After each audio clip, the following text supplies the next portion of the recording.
Okay. Well, good afternoon, everyone, and welcome to our last session of our Colorado HFMA Virtual Fall Summit.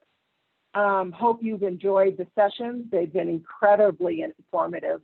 My name is Pilar Mank. I am your chapter president. I first want to thank Tammy Rivera, our VP of Education, and her education committee for all their hard work in putting this together, and as well as the webinars and what we'll be doing in the future. So thank you all.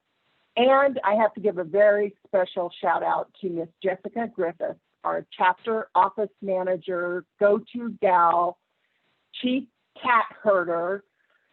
Without her, I'm not sure where we would be. So Jessica, thank you so much. I'd like to take a moment to recognize our annual business partners who not only provide our chapter with financial support, but they also share their knowledge and expertise through presentations and speaking engagements. Their support allows us to operate our chapter and bring our members quality education.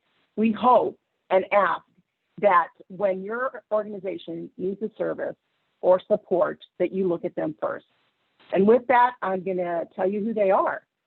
Our platinum sponsors: Athena Health, DC Services, Collection Center, Inc., Continuum, Patient Co., PFC, PFS Group, Revenue Enterprises, TransUnion, and WHA. Thank you all.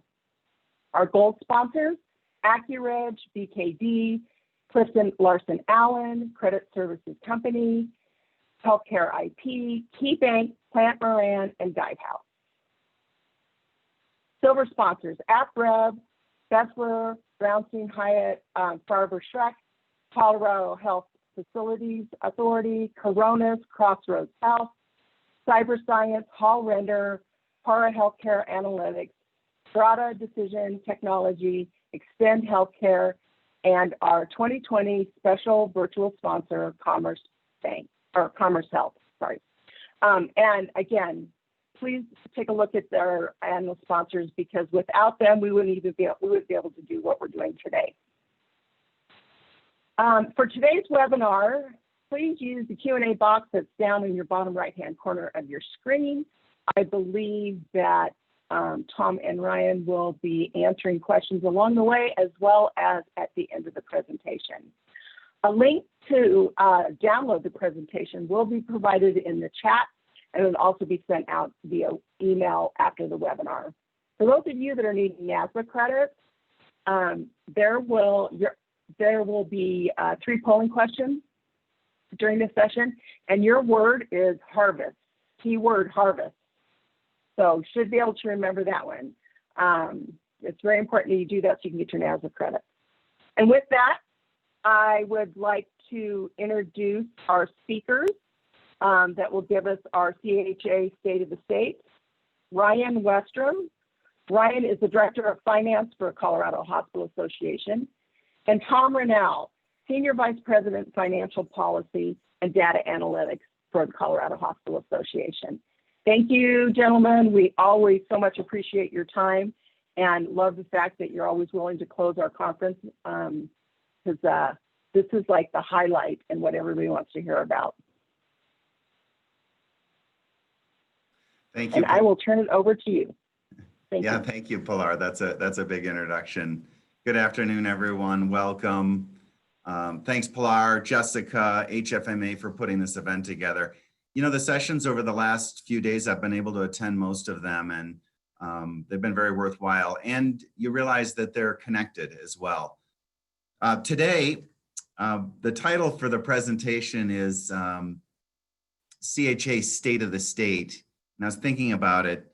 If we are going to go into full depth on that topic, we would probably need 4 hours and many cocktails. And I will present my screen. Yeah, here we go. There we go.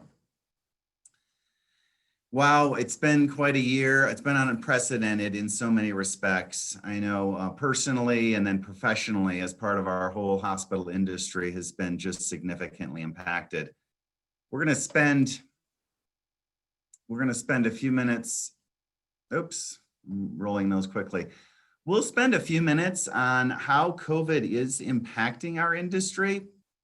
I'll go through those slides and then I'll turn it over to Ryan, who'll provide some updates on regulatory and legislative updates. And we'll close out with a little bit of discussion on the state budget and what's on the horizon there. Just a reminder, CHA, we are here for all of you. We're here for all of our members, from policy and advocacy to financial policy, things that we're talking about today, to emergency preparedness and everything in between. Like so many of you all and businesses throughout Colorado, it's been quite a year this year. With that, I think we'll dive in.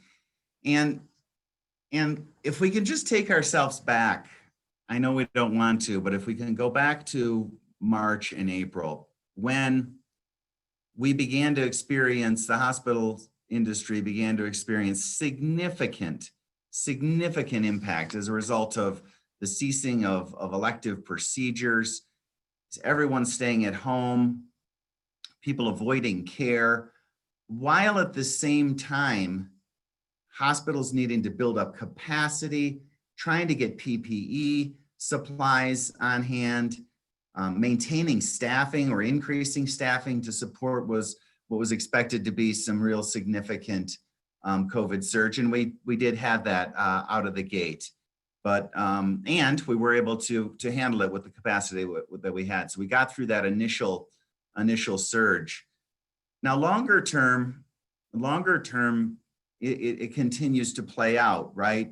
We don't know if additional surges, they're happening a little bit, not to the extent that they were in April, but we've definitely experienced some ups and downs here along the way the last several months, but things are not back to normal.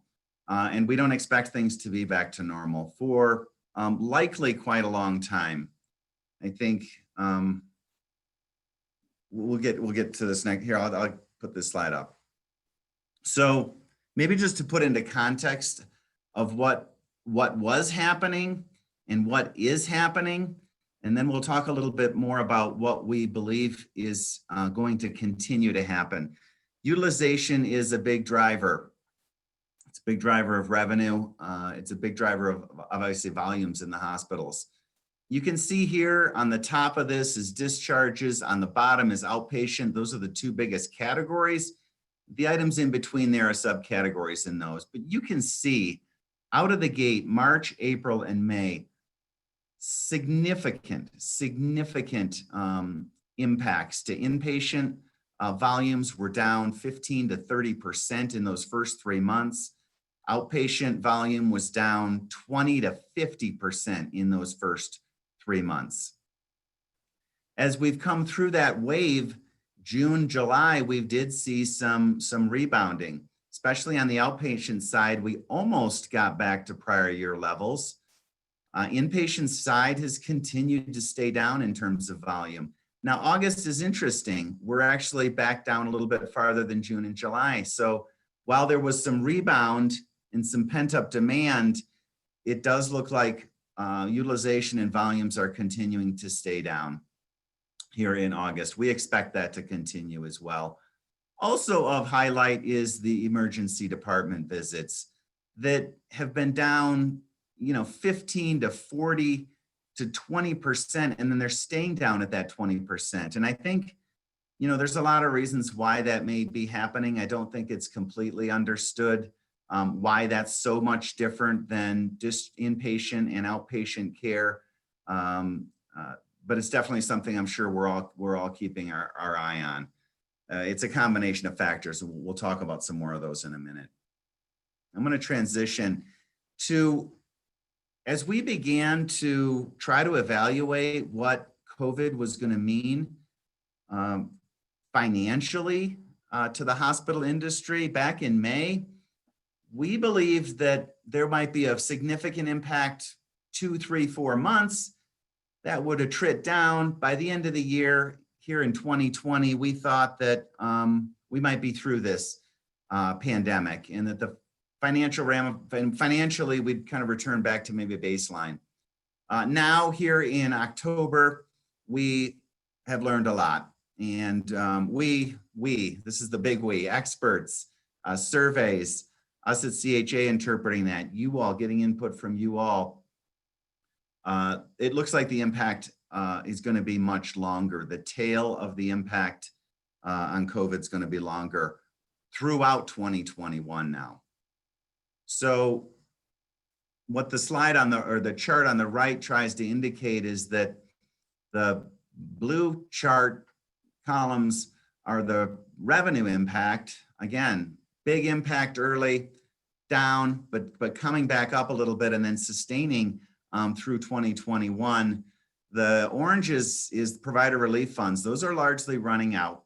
Although, to the extent we see more COVID cases, we may see more provider funding. Change in administration may change things as well there. The yellow attempts to indicate and estimate what hospitals are doing to offset these losses. We'll talk a little bit more about that in a moment here. So on the top line, impact to revenues, we are estimating that the impact to revenue as a result of COVID year over year compared to the 2019 kind of baseline, we're estimating that revenues are going to be impacted anywhere from $5 to $7 billion. Now that's a 2-year impact, right? That's both impact here in 2020 and in 2021. Those numbers are upwards of 12% of revenues, ranging from 12 to 20% of revenues, and that's for each of those years. That's not a combined number. A revenue reduction of 12 to 20% in 2020 and in 2021. For all kinds of reasons, and it does continue to ebb and flow and evolve, and obviously these are estimates, and so there is a range around these, right? Where initially we saw the canceling of elective procedures and everyone staying at home and in fear of getting hospital care and people avoiding care. The longer term implications are the payer mix shift. So as people have lost their jobs, have shifted from commercial insurance to Medicaid or just going uninsured, we're definitely seeing that. We're having additional COVID surges and responses, so that continues to play out. COVID hasn't gone away. There's larger economic implications. People are not coming to Colorado as much. Travel's been delayed, deferred, or canceled. Tourism's definitely down. State budget cuts are coming into play. Certainly what the state did last year and what they're teeing up for this year, and we'll get a little bit to that. And there does appear to still be avoiding of care. The fact that, emergency department visits are down 15%, and inpatient and outpatient care is down, is one indicator that people are avoiding care. So top line impact of $4 to $7 billion. Now, just to put that into context, if it's on the bigger side of that, $7 billion, that's almost 10 years of operating margin. So the impacts of COVID for these 2 years potentially is eliminating 10 years worth of hospital operating margins, just to put that into context. So I don't think any hospital and our hospital industry can sustain a $7 billion impact. We wouldn't be able to exist. Most of our hospitals wouldn't be able to exist. And I think the good news is that there is some support out there, and there's efforts by hospitals to try to balance this out, right, and keep operations sustainable, and largely have been doing so to date. The industry has received about $1 billion worth of federal relief funds. We'll talk a little bit more about that, and you've certainly heard about relief funds through the last couple of days in terms of changing rules and all that. So there is a range around this. More may come and more may have to be paid back based on where some of these rules play out.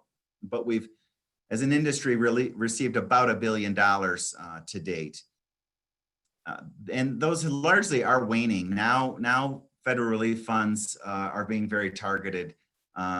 oftentimes to non-hospital providers, but we'll see. We'll see where some of that plays out. Hospitals certainly are trying to manage this situation as best they can by, through expense management. We're estimating anywhere from $1 to $2 billion of expense management from hospitals. But again, that's heavily dependent on the actions that hospitals can and need to take here the rest of this year and into next year. A lot of these levers, they may play off each other. If we have more COVID surges, we're likely to get some more federal relief. And hospitals may have to respond more to expense both investment to support the COVID as well as mitigation if the impacts are higher.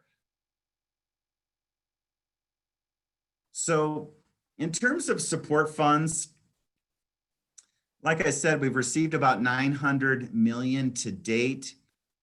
Those funds have been all over the board in terms of how they've been distributed and the algorithms and the rules on how that money went out to hospitals. Some were more targeted to rural, some were targeted to safety net hospitals, some were targeted to hospitals that had a lot of COVID cases and were hotspots. Some were just general distributions. Others just have applied to all hospitals. With that, I think each of those has some different rules on how those funds are to be used. You heard just even in the last session, you heard yesterday that HHS continues to update, change their guidance on this. I know it has been a lot of ups and downs for hospitals on really where they are at with these funds and what they're going to be able to retain and what they're going to potentially have to pay back. We know some hospitals are definitely planning on paying some of these funds back. It's important to also understand where these funds have been targeted for the state of Colorado, for our hospitals. We know that in Colorado, our rural hospitals are more vulnerable than our urban hospitals, having less reserves to utilize in a time of crisis like this. I think the good news is with the federal funds and how the algorithms worked and how those distributions worked, if you look at the chart on the right, what you see is that rural hospitals have received about 10% of revenue support. So that would be about 10% of 1 year's worth. We based it based on 2018, I believe is the data that we had. So they received about 10% of 2018's revenue, whereas urban hospitals received about 4.5% of 2018 revenues. Again, does appear to be helping out those hospitals that are more vulnerable. The left side of this chart puts it into some of the payment areas that frankly, it's how the DOI divvies up the state. You can see there that the East and West non-metro statistical areas have been receiving more proportional funds than some of the other areas, and that's good. That's again where many of the rural and more vulnerable hospitals are. So far this does seem to be working. That, I think, that basically closes it out. I think what I'd like to just say, but as I transition it over to Ryan, is this isn't doom and gloom. I think there's been significant impacts to hospitals on the top line. The feds have come in, like so many businesses in Colorado, right? I think hospitals have not been exempt from the massive impact that COVID has had on all industries. There has been federal support, which has been helpful. Clearly not enough to cover all the losses. And hospitals are managing their expenses to try to offset this as well. And there's still a lot to play out. Each one of those variables has the ability to go up and down. There is no certainty on what the bottom line impact could be. I know it makes planning very difficult for many of our hospital finance leaders on where 2021 and beyond is going to play out. Hopefully that was helpful. Turn it over to you, Ryan. Talk about legislative and regulatory updates. Or if there were any Q&As that had come in, Ryan. I think we could maybe flavor those in now if there's something of significance. Tom, I answered some of them in the chat box. The question was related to the data source of the slides you were showing with the COVID impacts. And just for those who haven't seen it, that information is coming from the CHA bank platform, which is hospitals are reporting to the CHA platform financial and utilization numbers on a monthly basis. So we're able to pull that out on a month-to-month basis to be able to analyze those impacts. So if you have any other questions, please feel free to put it in the chat or reach out to Tom and I. So, thank you, Ryan. I'll go ahead and turn it over to you. So if we can go to the next slide, Tom. What we wanted to start with today was we're going to talk a little regulatory, but we're going to start with the hospital provider fee program, which if you've attended these HFMA conferences in the past or seen the CHA financial quarterly reports, this slide is familiar. And what this is showing is the hospital provider fee fees and payments over the past few years. And you can see that there on the screen. What I wanted to focus on was three areas here that are impacted and have changed significantly because of the COVID crisis. And that's in the right-hand column under the final 2019-20 model. And the three areas that I want to start with the statutory general fund transfer there. And you'll see that historically, and per the original legislation, $15.7 million of funding was going to the general fund. And that was related to CICP, and that's always been there. But you'll see as we move from 19 into 20, a significant increase of $114 million. And that is additional fees being assessed on the hospitals that is going straight to the general fund that is not being matched for payments. And what that is that's due to the significant deficit that the state had related to their state budget process they had this year. Through negotiations with the hospitals and HCPF, we were able to come to agreement to give some of the provider fee money to help bridge that gap. So that's the $114 million difference you're seeing there. So that $114 million is transferring straight to the state's general fund to help with their budget deficit. One thing to note as we're looking forward, and for you hospitals that are in reimbursement, you're probably noticing that the interim rates that have gone into effect in October is much different. And that's because the $114 million was collected by the end of September, and it transitioned to a $47 million general fund offset that's also related to that state budget deficit. So that 114 now is $47 million. Obviously, we don't know what the state's budget is going to look like. We're going to get a clearer view in November of what it will look like to see if there's going to be necessary negotiations on looking at additional general fund transfers, but it's definitely something to keep an eye out for as we start communicating out on that budget process. November into early next year, we'll start seeing a clearer picture of what the revenues are going to look like on the state side. The other two I wanted to point out are the federal hospital provider fee limits. And those are the bottom two rows there. Percentage of UPL and fees and percent of NPR. Now the state can pay out to 100% of the upper payment limit, which represents the total Medicaid costs for the fiscal year. They can pay up to 100%. You'll see we've typically been around 97. We're a bit lower this year, and I'll kind of talk about why real quickly here. And then the other federal limit is a fee percentage of NPR. The federal requirement is you cannot go above 6% of a state's NPR. And as you'll see for the first year on this comparison, and I believe the first year that I can remember, we are already maxed out at 6%. And that's mostly related to that $114 million of additional fees that are being assessed on the hospitals. So what that's saying is we're maxed out on the fees. We can't draw down anymore. So there is no additional funding for fees to be matched to make additional payments. So as you meet one of those limits, it kind of limits the other. And right now we're limited at NPR, and definitely something we're going to keep an eye on. And something Tom was touching on is how hospital revenues are being impacted by COVID will be directly related to the NPR discussions next year. So it's something we at CHA are working on. We're working on it with hospitals through surveys and discussions we're having, just trying to get an idea of what you're seeing. And that relates into our discussions with HCPF and how we're going to estimate what an NPR limit looks like next year. So more information coming, but just a couple things to keep an eye on as you start seeing communications and seeing how we're impacted. So now we're going to switch into a related program, the hospital transformation program, directly related to the hospital provider fee, as you're well aware.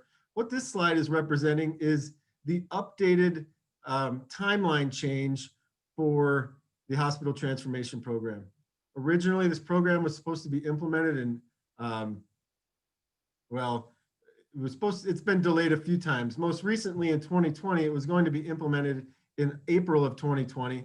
It was delayed till October, and then because of the continued crisis, the state delayed it until February of 2021. So this is representing the new timeline for the first year. And as you'll see, we have the applications and the roadshows that were happening pre-pandemic. We have the pause, and then we kind of switch into the new timeline where CMS and HCPF will be negotiating over the next few months for that state plan amendment and waiver to be approved with a projected approval by January 2021, which is HCPF's goal. And that would allow them to implement the hospital transformation program starting February 2021.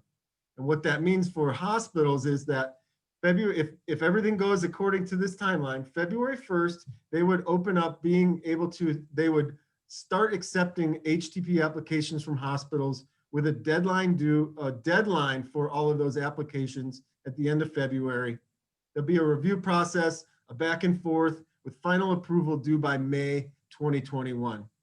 That kind of transitions us into the next phase of implementation, which would be working on your specific hospital plans, your milestones that you plan to meet, which measurement outcomes you're looking to achieve during the 5-year program. And that back and forth and work with the state would be completed by September 2021.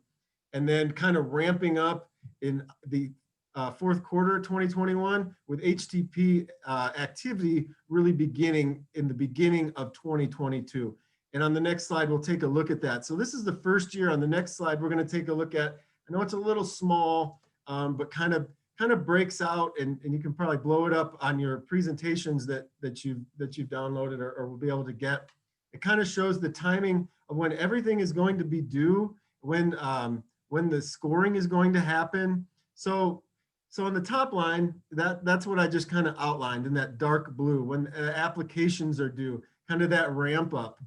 In years 2, 3, 4, 5, you'll see where different activities will be due. So I just quickly wanted to take a look at payment year 3, which is in red, because there are some intricacies here that overlap between years. So just wanted to touch on those briefly. Obviously, if you have any questions, please feel free to reach out to myself.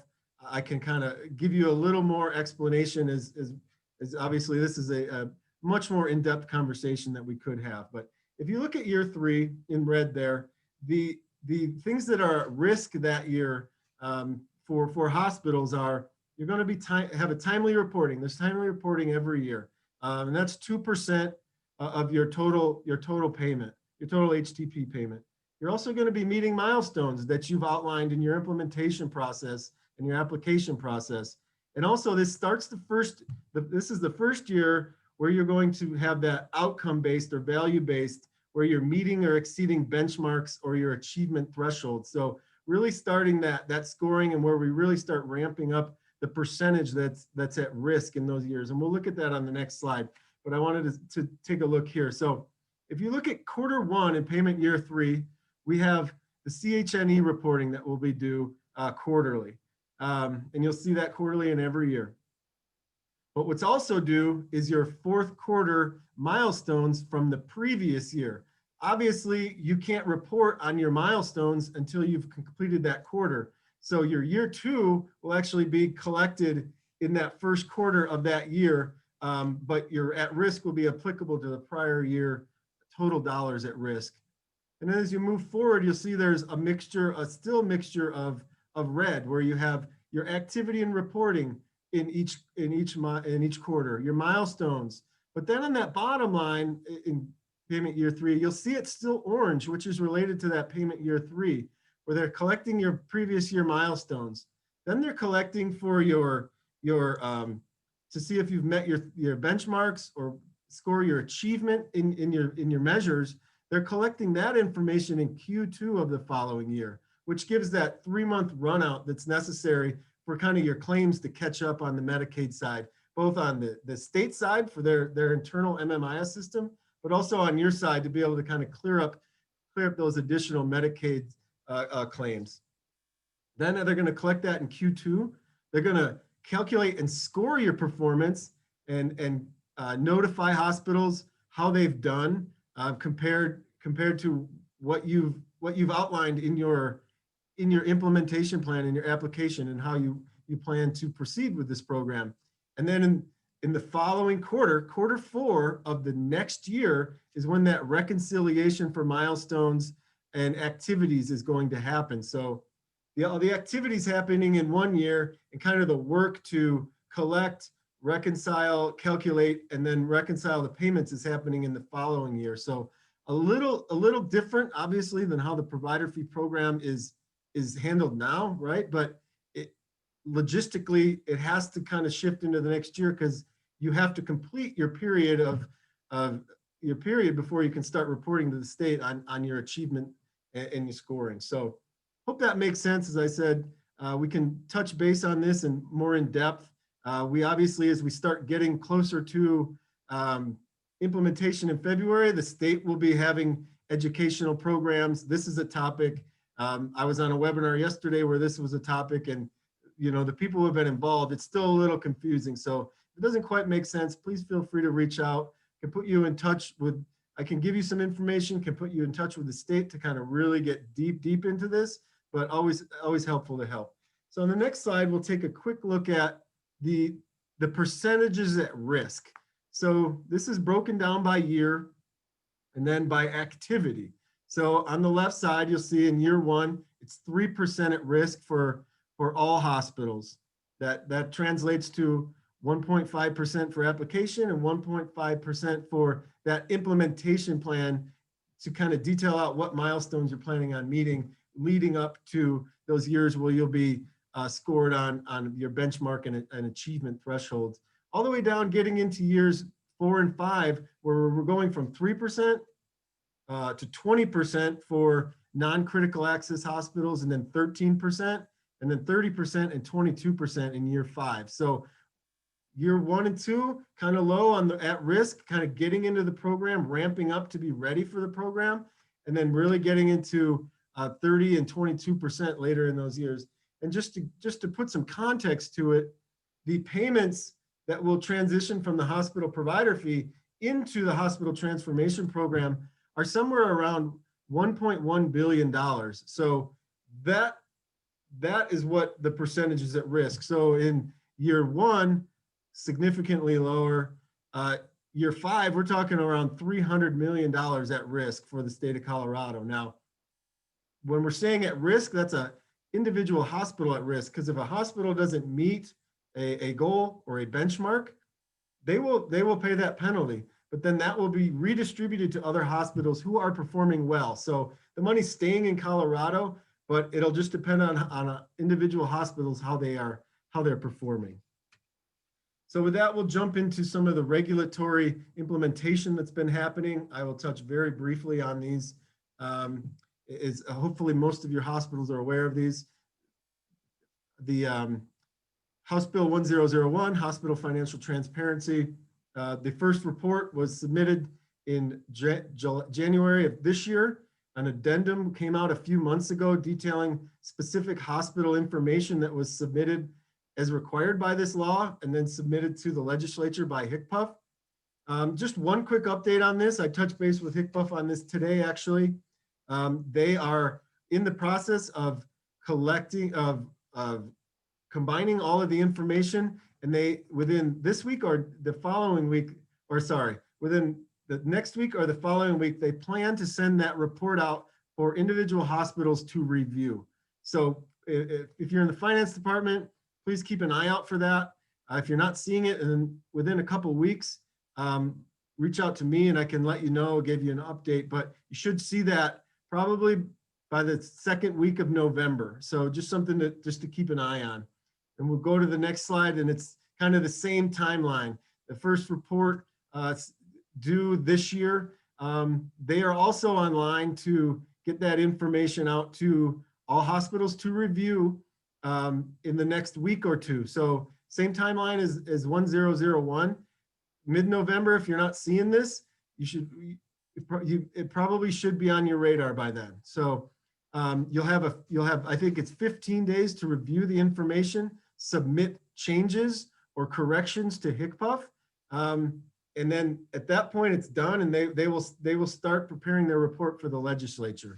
So real quick on those two, just keep an eye out for that information coming in so you can verify that your hospital information is correct, because it will be made public and it probably will pick up some steam in the public. So real quick on inpatient, we are starting, or on the out of network.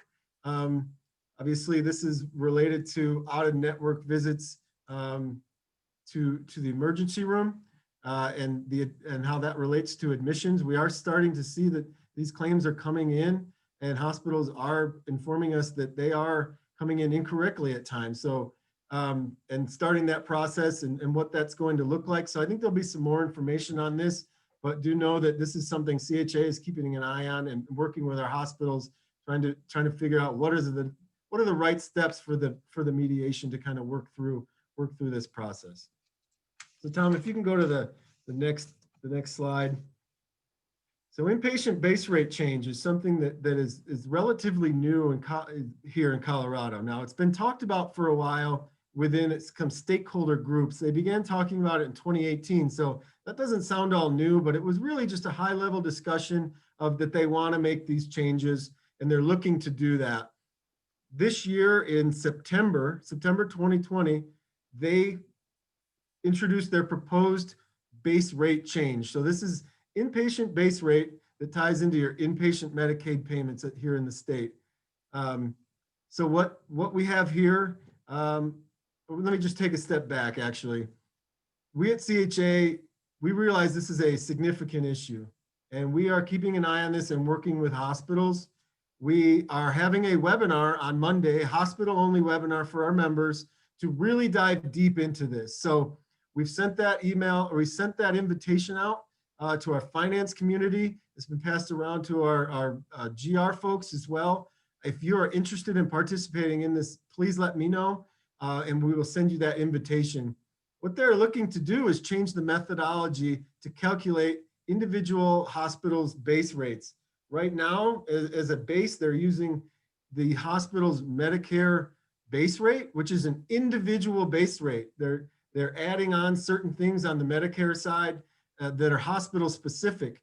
What the state's looking to do is take a federal base rate and then start including Medicaid add-ons that they feel are appropriate. And I have those listed here. And for example, the critical access hospital add-on that they're considering, that 20% would be, if you're a critical access, would be a straight 20% add-on to the base rate. And you can kind of work your way through here and see what kind of impact that would have. So what we are doing, we are working on, in our webinar on Monday, we'll discuss in depth the current methodology, the base rate methodology, and the changes they're looking to make, the add-ons that we think are appropriate, some add-ons that we are opposed to at this point, based off of how they're being proposed to the hospital community, and then really a conversation on what are some additional add-ons that aren't being included here. You don't see IME, you don't see capital here being included, and those are significant drivers for a base rate. So as I said, we'll talk more about that on Monday and really get into in depth, as our whole hour webinar will be dedicated to this. Tom, if you can go to the next slide. So here's our principles and what we're building our presentation on, what we're building our plan, and how we plan to address this with the state. I'm not going to go into it, but it's there for your review. Tom, if you can take a look at the next, we'll take a look at the steps on the next. So we have our webinar on Monday, meeting with our hospital, that's a hospital only meeting. Then we will aggregate feedback and responses that we get from our hospitals in that meeting and after, and submit those to HCPF by October 30th. We are encouraging any members that want to submit feedback directly to HCPF. And then on November 6th, the following Friday, HCPF will be having their second engagement meeting, which will discuss any changes they've made to their original proposal and kind of really lay out their next steps.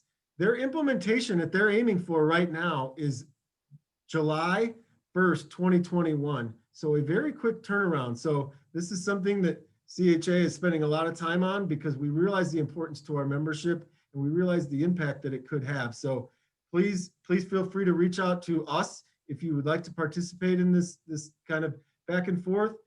Please attend our webinar and please attend the stakeholder meeting on November 6th because your individual voice is important to HCPF to hear in whether you're agreeing or not agreeing as they're moving forward in this process. So please feel free to reach out on this at any time. If you're not on that webinar and you're interested, please feel free. Tom, we'll go to the next few slides. So these are just a couple reviews. We'll just kind of skip over these real quick. Some of the issues that came in this year's legislation: public option, total cost of care, simplified billing, all things that didn't go through. We did see a positive impact on extension of reinsurance, which had a positive impact for the hospitals. We can go to the next slide. And then that's kind of a breakout, and I'll let you review that on your own. Just kind of the reduction from $80 million impact over 2 years to $40 million and kind of pushing the timeline of when that would be collected. So now we'll kind of go into some of the, real quickly on the ballot measures that CHA has weighed in on. And this, we've weighed in based off of our board of directors, which is made up of our hospital board of trustees and the hospital CEOs. But this is obviously, we're not encouraging you to vote either way, just telling you where CHA is falling out on some of the important measures. Real quick, we'll take a look at kind of all of the ballot measures we have this year. Obviously, we're not weighing in on every measure, just ones that are directly impactful to hospitals. So here's a quick look at those four measures on the next slide. Amendment B, Amendment EE, Proposition 16 and 17. So you'll see on the left side in green, the CHA Board of Trustees is supportive of Amendment B and the tobacco tax. And then we're against reducing income taxes and the voter appeal. So real quick, for each of them, I'll give maybe a one sentence description. So Amendment B is yes or no to repeal the Gallagher Amendment. And what the Gallagher Amendment is, it sets a fixed ratio for property tax assessments in Colorado at 45% for residential and 55% for commercial. So if this were to pass, what's set to happen is homeowners, if it were to pass, homeowners would not get a projected 18% property tax break in 2022. And the reason that we thought it was important to weigh in on is obviously because of the budget implications of that. With less taxes, it has a significant issue on what budget revenue is available to the state. So on the next proposal that we are supporting is the cigarette tax that would increase the taxes on nicotine products and tobacco products. And it would generate over 7 years up to $276 million, which could help with any budget deficits that we might see in the next year. And that's the reason that we're supportive behind this. You can go to the two propositions that we are opposing this year. As you'll see, this would reduce the state's income tax from 4.63, 4.55%. We feel that right now, due to that budget increase, it's an inappropriate time to have a reduction to the tax revenue coming in, as obviously with the other two would help that budget deficit. And then the last one we have is 117. And this you may have heard at Tabor. I talked about Tabor in this platform for many years now, and we have a Tabor enterprise-like platform now for the hospital provider fee. And what the vote would be to any enterprise that collects over $100 million would need to go to a vote of the people. So similar to any other tax increases that need a vote, if it's an enterprise, it kind of gets around that Tabor. This would kind of bring it all into a kind of a similar Tabor-like requirement that any tax increases over $100 million for an enterprise would have to go through a vote, a public vote. So those are the four real quick ballot. I believe that's the end of my piece, Tom. Just leave it there to see if we got any questions that came in. See if I skipped over anything too quickly, but I'll pass it back to you. Yeah, Ryan, I didn't see any questions come in, although certainly open it up now. If people do have questions, you can chat them out or raise your hand. I think we can get to you. I will just say on the legislative front, obviously 2020 was significantly impacted. The legislative session was impacted by COVID. It really went to only essential bills were discussed and attempted to move forward. So, public option got put on the table. Those are all, total cost of care that was out there. Some of these other affordability measures. I think there's very strong possibilities that those will come back in 2021. Although we are still wrapping around, what we're wrestling with here with COVID. We have a couple of slides in the presentation. I'm not going to go through them on the state's budget and some of the criteria that we use on how we will be kind of fighting budget cuts that may be coming to hospital or healthcare industry our way. And you can go ahead and look at that at your leisure. We'll open it up if we've got any comments, questions.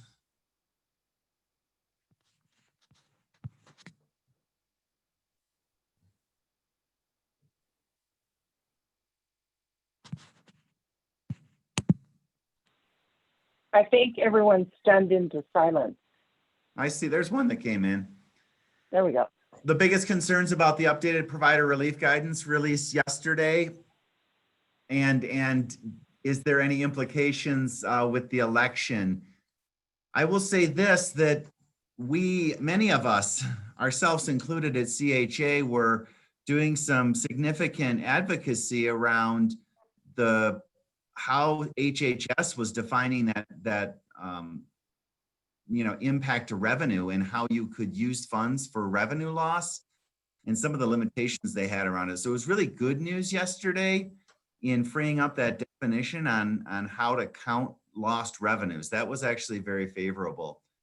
We also have talked with our federal, legal advocates around what the election might mean. If it goes to a more democratic results on the election, we do believe that they may extend some of the deadlines on which funds could be used for. Currently, you have to prove use of those funds by 12/31 or 6/30 of next year. There is the possibility, especially with a more democratic, more democratic results, that those deadlines could be extended, which that could be good news. Because earlier in our presentation, we talked about the impacts of COVID on hospitals could be through 2021. It certainly would be helpful if you could prove out the use of those funds all the way through 2021. So we are advocating in that direction.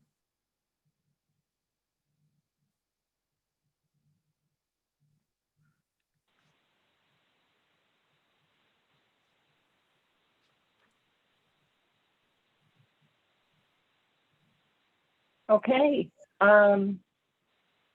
If we have no other questions, or if people are typing right now, I would like to just say again, thank you, Tom and Ryan, for your updates.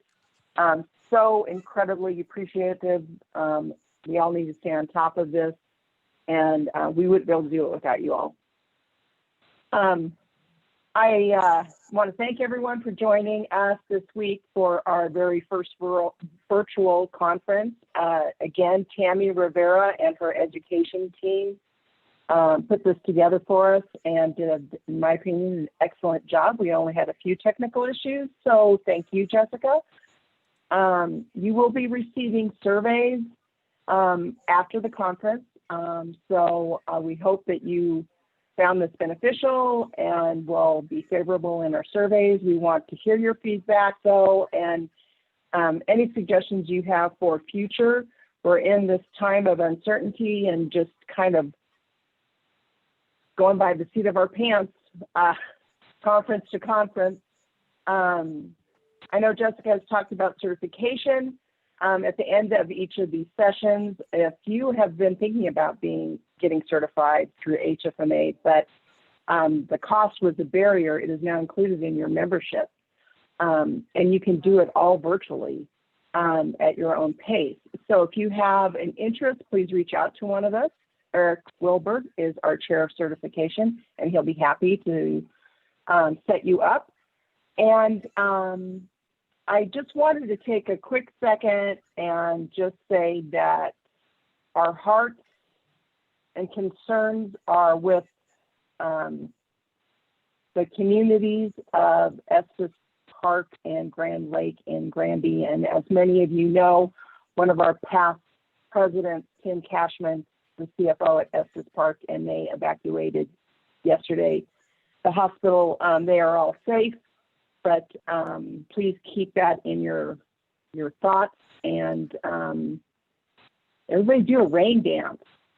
We can put out some of these fires. So I think that's all I have. Jessica, did you have anything, or did I forget something? I think you got it all. Okay, well, with that, thank you, everyone. Again, have an excellent weekend, and we look forward to our next time.